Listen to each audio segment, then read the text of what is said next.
రోమా పత్రికలో మరి 2 విషయాలు మనం చూస్తున్నాం. నెంబర్ 1, మొదటిగా మనం చూసినట్లయితే there is none righteous, no not one. నీతిమంతుడు లేడు, ఒక్కడునూ లేడు అనే మాటను మరి మనం చూస్తున్నాం. అలాగే మరి 3వ అధ్యాయంలో మనం చూసినట్లయితే మరి అందరూ పాపము చేసి దేవుడు అనుగ్రహించి మహిమను పొందలేకపోతున్నారు అని చెప్పేసి మనం చూస్తున్నాం. అంటే many of the people think that, చాలా మంది ఏమనుకుంటారంటే, ఓ నేను ఇన్ని నీతి కార్యాలు చేశాను, ఇన్ని మంచి కార్యాలు చేశాను అని చెప్పేసి మరి వారంతట వారు మరి చాలా సంతోషపడుతూ ఉంటారు. Even we see the public praise us because of our good works.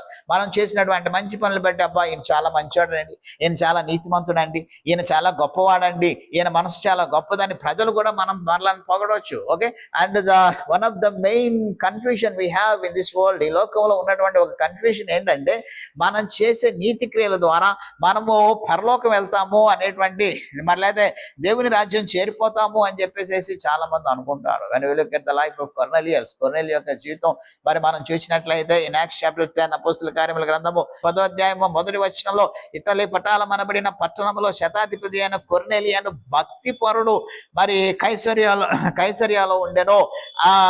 మరి అతడు తన ఇంటి వారందరితో కూడా దేవుని యందు భయభక్తులు కలిగిన వాడే, అలాగే ప్రజలకు ధర్మము చేయుచు ఎల్లప్పుడూ దేవునికి ప్రార్థన చేయువాడు. Okay, now he possesses all the qualities which we think are sufficient to enter into, more than sufficient to enter into the kingdom of God, into heaven. దేవుని యొక్క రాజ్యం లేదా పరలోకానికి వెళ్ళడానికి కావలసిన లక్షణాలు ఈయన ఎంతో చక్కగా కలిగి ఉన్నాడు అనేటువంటి అని మనమందరం అనుకుంటాం. మనం ఆ విధంగా ఆలోచిస్తాం. మనకైతే మన దృష్టిలో మనం చూసినట్లయితే, as we can easily claim him a righteous person. చాలా స్పష్టంగా ఆయన నీతిమంతుడిగా మనం తీర్చేస్తాం, మనం డిసైడ్ చేసేస్తాం. కానీ according to the view of God, దేవుని యొక్క దృష్టిలో, దేవుని యొక్క ఆలోచన ప్రకారము, his righteousness in it self is not sufficient for him to enter in to the Kingdom of God. దేవుని యొక్క రాజ్యం పరలోకం వెళ్ళడానికి ఆయన యొక్క నీతి కార్యాలు సరిపోవట్లేదు.